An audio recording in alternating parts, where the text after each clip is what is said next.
सरकार दावा करती है कि हमारी अर्थव्यवस्था दुनिया की सबसे मजबूत अर्थव्यवस्था बनने वाली है।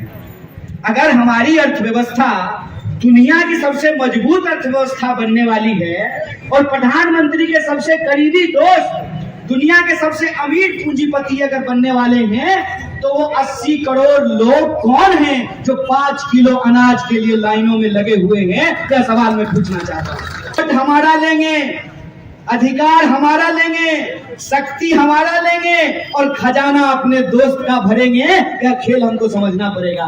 कल जुमला जी जो हैं वो गद्दी पे बैठे हुए हैं और जुमला जी की नीति क्या है कि तुम मुझे चंदा दो, मैं तुम्हें धंधा दूंगा, तुम मुझे चुनाव में हेलीकॉप्टर दो, मैं तुमको एयरपोर्ट दे दूंगा, मैं तुमको रेलवे दे दूंगा, मैं तुमको बंदरगाह दे दूंगा। यह खेल हमको समझना पड़ेगा। टैक्स लेंगे हमारा और कर्जा माफ करेंगे अपने दोस्त का। तो मेरा सीधा सवाल यही है कि अगर इस देश के अमीरों का कर्जा माफ किया जा सकता है तो इस देश के किसानों का भी कर्जा माफ करना पड़ेगा। यह कान खोल करके सुन लो, ये कान खोल करके सुन लो कि अगर तमाम तरह की सुविधाएं नेताओं को मिल सकती है तो इस देश के गरीब जनता को भी अधिकार देना पड़ेगा। साथियों, यह जो हमारे देश और समाज की स्थिति है, इसमें आज लोकतंत्र के महत्व को हमको समझना बहुत जरूरी है। हमको समझना बहुत जरूरी है कि 5 साल में अपने जनप्रतिनिधियों को दोबारा चुनने का अधिकार हमको क्यों दिया गया है। हमको ये समझने की जरूरत है कि जो आजादी हमको 15 अगस्त 1947 को मिली थी, वो आजादी कोई भीख नहीं था, वो आजादी कोई लीज नहीं था। इस देश के लोगों ने, किसानों ने, मजदूरों ने, महिलाओं ने अपनी जान गंवा करके ये आजादी हमको दिलाई है। इसीलिए जब चुनाव हो रहा है तो चुनाव सिर्फ भावनात्मक बातों पे नहीं होना चाहिए। चुनाव सिर्फ इस बात पे नहीं होना चाहिए कि कौन सा कैंडिडेट क्या बोल रहा है। चुनाव इस बात पे होना चाहिए कि कौन सा जनप्रतिनिधि हमारे लिए क्या काम किया है और हमारे लिए क्या काम कर सकता है, इसको हमको तय करने की जरूरत है। इसीलिए आज जब राजस्थान में चुनाव हो रहा है तो कुछ खास बातों पे हमको ध्यान देने की जरूरत है। और आप सब लोगों से मैं जानना चाहता हूँ, आप बता दीजिए कि मुख्यमंत्री अशोक गहलोत ने राजस्थान के आम लोगों के लिए काम किया है कि नहीं किया है? हाथ उठा करके बताइए, काम किया है? क्या राजस्थान में चिरंजीवी योजना लागू हुई है? क्या बिजली बिल माफ किया जा रहा है? क्या लोगों को सरकारी नौकरियां मिल रही है? अगर ये हमारा मुद्दा है, रोजी रोटी, कपड़ा, मकान, शिक्षा, स्वास्थ्य, सड़क, बिजली, पानी, इसका मतलब ये है कि जैसे हर किसी को अपने बाल बच्चे के बारे में सोचने का अधिकार है, हम गरीबों को भी, दलितों को भी, पिछड़ों को भी, आदिवासियों को भी, महिलाओं को भी, किसानों को भी, मजदूरों को भी, व्यापारियों को भी और आम लोगों को भी अपने बाल बच्चों के भविष्य के बारे में सोचना चाहिए। और हमारा भविष्य किस बात में है? हमारा भविष्य इस बात में सुरक्षित है कि हमारी देश की आजादी सुरक्षित रहे। हमारा भविष्य इस बात में सुरक्षित है कि हमारा संविधान सुरक्षित रहे। हमारा भविष्य इस बात में सुरक्षित है कि हमारा लोकतंत्र सुरक्षित रहे, हमारा वोट का अधिकार सुरक्षित रहे। और यह बात आप जान लीजिए कि अगर वोट का अधिकार नहीं होता ना, तो नेता अपना हेलीकॉप्टर छोड़ करके आपकी गलियों में नहीं घूम रहा होता। अगर वोट का अधिकार नहीं होता ना, तो राजा और रानी अपने महलों से निकल करके गरीबों के सामने हाथ जोड़ करके नहीं खड़े हुए होते। यह जो वोट की ताकत है, इस वोट की ताकत को हमको समझना पड़ेगा। हमको समझना पड़ेगा कि जो अधिकार हमको मिले हैं वो भीख में नहीं मिले हैं, संघर्षों से हमको वो अधिकार मिला है। मैं आपको याद दिलाना चाहता हूँ, 2 अप्रैल 2018 को पूरे देश में एक आंदोलन हुआ था कि नहीं हुआ था? राजस्थान में भी आंदोलन हुआ था। वो आंदोलन क्यों हुआ था? कि देश जब आजाद हुआ, संविधान बना, तो जो जातीय हिंसा होती थी इस देश के शोषित वर्ग के ऊपर, शोषित समाज के ऊपर, उनको अधिकारों को सुरक्षित करने के लिए कानून बनाया गया जिसको SC/ST एक्ट कहते हैं। यह जो SC/ST एट्रोसिटी एक्ट है, उनको एट्रोसिटी से कैसे बचाया जाए, कैसे उनको प्रिवेंट किया जाए, उस एक्ट को खत्म करने की कोशिश की गई। और जब उसको खत्म करने की कोशिश की गई तो लोग जिनको उनसे सुरक्षा मिलती है वो तमाम लोग सड़कों पे उतरे, और जब वो सड़कों पे उतरे तो उनके ऊपर लाठियां चलाई गई, गोलियां चलाई गई, झूठे मुकदमे किए गए, उनको जेलों में बंद किया गया। सरकार दावा करती है कि हमारी अर्थव्यवस्था दुनिया की सबसे मजबूत अर्थव्यवस्था बनने वाली है। अगर हमारी अर्थव्यवस्था दुनिया की सबसे मजबूत अर्थव्यवस्था बनने वाली है और प्रधानमंत्री के सबसे करीबी दोस्त दुनिया के सबसे अमीर पूंजीपति अगर बनने वाले हैं, तो वो 80 करोड़ लोग कौन हैं जो 5 किलो अनाज के लिए लाइनों में लगे हुए हैं? यह सवाल मैं पूछना चाहता हूँ। यह खेल हमको समझना पड़ेगा कि इस देश के भीतर जो 1% लोग हैं, 100 में से 1, उनके पास 99% संपत्ति है। मतलब वोट हमारा लेंगे, अधिकार हमारा लेंगे, शक्ति हमारा लेंगे और खजाना अपने दोस्त का भरेंगे। यह खेल हमको समझना पड़ेगा। सुभाष चंद्र बोस आजादी के आंदोलन के दौरान बोले थे कि तुम मुझे खून दो, मैं तुम्हें आजादी दूंगा। ये नेताजी सुभाष चंद्र बोस का कथन है। आजकल जुमला जी जो हैं वो गद्दी पे बैठे हुए हैं, और जुमला जी की नीति क्या है कि तुम मुझे चंदा दो, मैं तुम्हें धंधा दूंगा, तुम मुझे चुनाव में हेलीकॉप्टर दो, मैं तुमको एयरपोर्ट दे दूंगा, मैं तुमको रेलवे दे दूंगा, मैं तुमको बंदरगाह दे दूंगा। यह खेल हमको समझना पड़ेगा। यह खेल हमको समझना पड़ेगा कि हम सब लोग टैक्स देते हैं। ऐसा नहीं है कि सिर्फ अमीर टैक्स देते हैं, गरीब भी टैक्स देता है। हम भी जब जूता खरीदते हैं, छाता खरीदते हैं, शर्ट खरीदते हैं, पैंट खरीदते हैं, गाड़ी खरीदते हैं, कलम खरीदते हैं, नमक खरीदते हैं, तेल खरीदते हैं, तो हम भी टैक्स देते हैं। टैक्स लेंगे हमारा और कर्जा माफ करेंगे अपने दोस्त का। तो मेरा सीधा सवाल यही है कि अगर इस देश के अमीरों का कर्जा माफ किया जा सकता है तो इस देश के किसानों का भी कर्जा माफ करना पड़ेगा। यह कान खोल करके सुन लो, ये कान खोल करके सुन लो कि अगर तमाम तरह की सुविधाएं नेताओं को मिल सकती है तो इस देश के गरीब जनता को भी अधिकार देना पड़ेगा। हमको यह समझना चाहिए। लेकिन इस जय के पीछे खेल क्या चल रहा है? खेल ये है कि रैलियों में आकर के कहेंगे भारत माता की जय, लेते हैं भारत माता का नाम और करते हैं अदानी भैया का काम। अगर भारत माता की जय कह रहे हैं, इसका मतलब ये है कि हमको इस देश के लोग जो महंगाई से जूझ रहे हैं, उस महंगाई पे रोक लगानी चाहिए। इस देश के किसान जो आत्महत्या कर रहे हैं, उस आत्महत्या को हमको रोकनी चाहिए। जो महिलाओं के ऊपर अत्याचार हो रहा है, उस अत्याचार को हमको रोकना चाहिए। ये होता है भारत माता की जय का मतलब। इसीलिए मैं आप सबसे ये आग्रह करने के लिए आया हूँ, आज जो हमारे देश की मौजूदा स्थिति है, उस मौजूदा स्थिति में इस देश के जो आम लोग हैं, उनका जो रोटी कपड़ा मकान शिक्षा स्वास्थ्य सड़क बिजली पानी का जो सवाल है, उस सवाल को हमको प्रमुखता से उठाना पड़ेगा। और आप तमाम लोगों को यह गर्व की अनुभूति होनी चाहिए कि आपकी सरकार ने, राजस्थान की सरकार ने इस देश के भीतर एक नजीर पेश किया है। नजीर ये पेश किया है कि राजस्थान की सरकार ने जो नीति बनाई है, उस नीति की चर्चा सिर्फ राजस्थान में नहीं बल्कि पूरी दुनिया में हो रही है। इस बात के लिए आपको गर्व की अनुभूति करनी चाहिए। और हमारी गारंटी का असर देखिए कि आप विपक्षी पार्टी भी गारंटी ले रही है। जिस पार्टी के पास ना कोई चेहरा है, ना कोई नीति है, ना कोई नियत है, वो पार्टी भी गारंटी ले रही है। और गारंटी कौन ले रहे हैं? देश के प्रधानमंत्री। देश के प्रधानमंत्री ने कहा है कि हम गारंटी लेते हैं कि आपको 450 में सिलेंडर देंगे। अरे साहब, देंगे क्यों? आप तो देश के प्रधानमंत्री हैं। आप क्यों 25 तारीख का इंतजार कर रहे हैं? आप तो 21 तारीख से ही देना शुरू कर दीजिए। आप तो देश के प्रधानमंत्री हैं। अगर आपकी गारंटी है तो मैं आपसे कुछ सवाल पूछना चाहता हूं कि आपने ही गारंटी लिया था कि सारे भ्रष्टाचारियों को जेल में डाल करके सबके खाते में 15-15 लाख रुपया पहुंचाएंगे। तो मैं आपसे पूछना चाहता हूं, आपके खाते में 15 लाख रुपया आ गया ना? नहीं आया। ना ना ना ना, आप लोग प्रधानमंत्री के बारे में गलत बोल रहे हैं। प्रधानमंत्री ने कहा है सबके खाते में 15 लाख रुपया आएगा, आया होगा ना?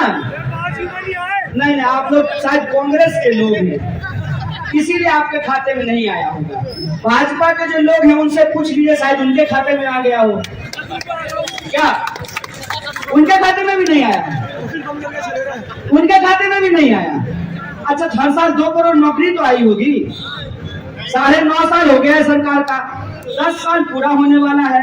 इस हिसाब से तो 20 करोड़ नौकरी हो गई होगी। नहीं आया? आप झूठ बोल रहे हैं। आप प्रधानमंत्री के खिलाफ बोल रहे हैं। प्रधानमंत्री ने कहा है, उनकी गारंटी थी कि हर साल 2 करोड़ नौकरी पैदा करेंगे। क्या भाई, नौकरी 2 करोड़ मिला हर साल? नहीं। 15 लाख रुपए खाते में भी नहीं आया, 2 करोड़ नौकरी भी नहीं मिली। पक्का मकान तो मिल ही गया होगा सबको। अरे 2022 तक ही सबको मिलना था, 2023 है, सबको मिल गया होगा पक्का मकान। क्या साहब, नहीं मिला? तब तो एक ही बात हो सकता है, या तो आप झूठ बोल रहे हैं या प्रधानमंत्री झूठ बोल रहे हैं। प्रधानमंत्री झूठ बोल रहे हैं। एक बात बताइए, झूठा को झूठा नहीं कहेंगे तो सच्चा कहेंगे, चोर को चोर नहीं कहेंगे तो क्या ईमानदार कहेंगे, बेईमान को बेईमान नहीं कहेंगे तो क्या कहेंगे?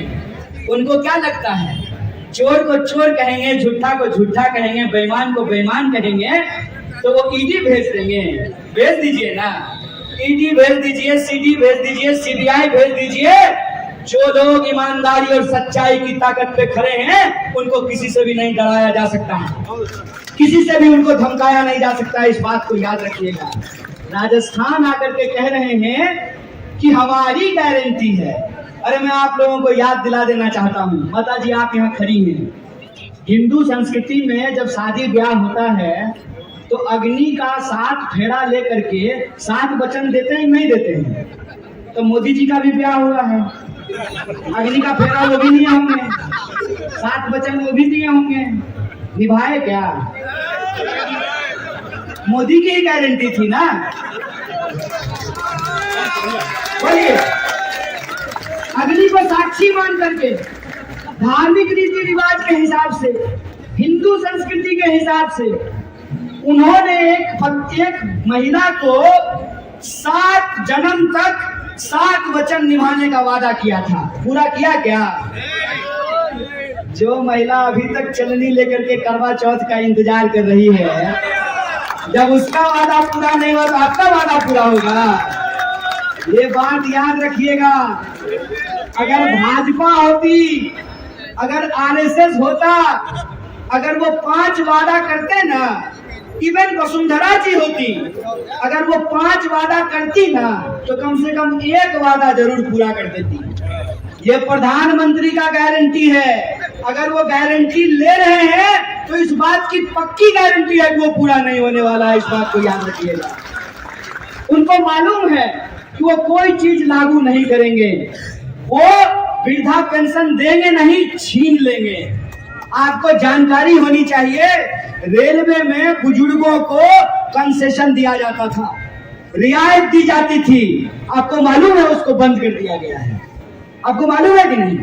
प्रधानमंत्री कहते हैं कि मैं चाय बेचता था, आजकल तो आप एयरपोर्ट बेच रहे हैं साहब, और भावनात्मक बातें करते हैं जनता के बीच में आए थे। अभी आए थे और परिवारवाद पे भाषण दे रहे थे। परिवारवाद पे जब भाषण दे रहे थे ना तो मुझे बहुत जोर से हंसी आ रही थी। मेरी इच्छा कर रही थी कि मैं आप पत्रकारों की तरह जो है माइक ले लूं और उनसे जाकर के सवाल पूछ लूं, क्योंकि आप लोग तो पूछिएगा नहीं। तो मेरी इच्छा हुई कि मैं ही जाकर के उनको पूछ लूं, और मैं ये नहीं पूछूंगा कि आम आप कैसे खाते हैं, काट करके चूस करके। मैं बस उनसे ये पूछ लेता कि साहब आप परिवारवाद पे भाषण दे रहे हैं तो बस ये बता दीजिए कि ज्योतिरादित्य सिंधिया जब कांग्रेस में थे तो परिवारवाद था, भाजपा में चले गए हैं तो इसको क्या कहें, परिवारवाद कहें कि समाजवाद कहें? बस इतना बता दीजिए कि अगर कांग्रेस के किसी नेता का बच्चा अगर किसी जगह पे पहुंच जाए तो वो परिवारवाद है। ठीक बात है। तो जय साहब जो है, उसके जो पप्पा हैं अमित शाह, देश के गृह मंत्री, वो जो बीसीसीआई का सेक्रेटरी बन गया है, कौन सा एग्जाम लिखा था, कौन सा कंपटीशन दिया था? अरे आप सफाई कर्मचारियों की नौकरी देने के लिए भी इंटरव्यू लेते हैं, झाड़ू लगाने के लिए आप इंटरव्यू लेते हैं, नाली साफ करने के लिए आप इंटरव्यू लेते हैं, और अपने बेटा को, अपने लल्ला को बीसीसीआई का सेक्रेटरी बना दिए। कौन सा इंटरव्यू लिए थे? ये परिवारवाद है कि नहीं है? रही बात भ्रष्टाचार की, तो मैं सारे कांग्रेस के नेताओं को आजकल कहना शुरू किया हूँ, ज्यों ही आपके घर पे ईडी आए, घंटी बजाए, क्या आप तुरंत दरवाजा खोल करके मोबाइल अपने कान में सटा लीजिए और कहिए जी अमित शाह जी बोल रहे हैं, मैं अभी तुरंत भाजपा ऑफिस आ रहा हूँ, तुरंत ईडी आपके घर के बाहर से लौट जाएगी। यही हो रहा है ना। अगर आप कांग्रेस में हैं तो आप भ्रष्टाचारी हैं, लेकिन जो ही भाजपा का झंडा आप ओढ़ लीजिएगा तो आप सदाचारी हो जाते हैं। हाय रे बेईमानी, कसम से ये बेईमानी देख करके ना मजा आ जाता है। ये इनका है परिवारवाद और भ्रष्टाचार की सच्चाई। आजकल राजस्थान में आकर के कह रहे हैं कि गुंडागर्दी पर रोक लगाएंगे, बड़का बड़का पोस्टर लगाए हैं, और जहां लिखा है गुंडागर्दी पर रोक लगाएंगे, उसके नीचे अमित शाह का फोटो लगा दिए। आप लोग स्कूल गए होंगे, स्कूल में अक्सर क्या होता है कि जो स्टूडेंट पढ़ने वाला नहीं हो, जो स्टूडेंट क्लास बंक करता हो, जिसके नंबर बहुत कम आते हो, और स्कूल के बाहर जो है लफंटरई करता हो, उस स्टूडेंट को कई बार मास्टर साहब क्या करते हैं ना, क्लास का मॉनिटर बना देते हैं। डेमोक्रेसी में इनको ऐसा ही कुछ मौका मिल गया है, और इन्होंने लोकतंत्र को अपनी बपौती समझ ली है। तो आप तमाम राजस्थान के लोगों को यह तय करना है कि आपको ओल्ड पेंशन स्कीम चाहिए कि नहीं चाहिए, आपको बिजली बिल की माफी चाहिए कि नहीं चाहिए, आपको अपने बच्चों के लिए रोजगार चाहिए कि नहीं चाहिए, आप महिलाओं को सस्ता गैस सिलेंडर चाहिए कि नहीं चाहिए। अगर चाहिए तो आपको इस बार राजस्थान में सरकार नहीं, परिपाटी बदलने की जरूरत है। इस बात को याद रखिएगा। और एक अंतिम उदाहरण देकर के मैं अपनी बात को समाप्त करूंगा। अभी कुछ दिन पहले उत्तराखंड का चुनाव हुआ था, याद है कि नहीं है? हुआ ना। उत्तराखंड में बार बार मुख्यमंत्री बदले गए थे। उत्तराखंड का जब चुनाव हुआ तो उत्तराखंड के लोगों ने उत्तराखंड के मौजूदा मुख्यमंत्री को चुनाव हरा दिया, और वहां हर 5 साल में सरकार बदलती थी, फिर भी भाजपा की सरकार बन गई। जहां मुख्यमंत्री के खिलाफ इतना गुस्सा हो, जहां मुख्यमंत्री को वहां के लोगों ने चुनाव हरा दिया हो, वहां अगर 5 साल के बाद भी भाजपा की सरकार बन सकती है, तो जिस राज्य में मुख्यमंत्री के खिलाफ गुस्सा नहीं है, कांग्रेस के खिलाफ गुस्सा नहीं है, तो क्या उस राज्य में कांग्रेस की सरकार दोबारा नहीं बन सकती है? बन सकती है ना। आप बता दीजिए, क्या अशोक गहलोत जी के खिलाफ आपके मन में गुस्सा है? क्या आप अशोक गहलोत जी के काम से परेशान हैं? क्या आप अशोक गहलोत जी के काम से खुश हैं? खुश हैं? तो आप ही वोटर है ना साहब। वोटर कोई चंद्रमा से तो आएगा नहीं, मंगल ग्रह से तो आएगा नहीं, आप ही वोटर है ना।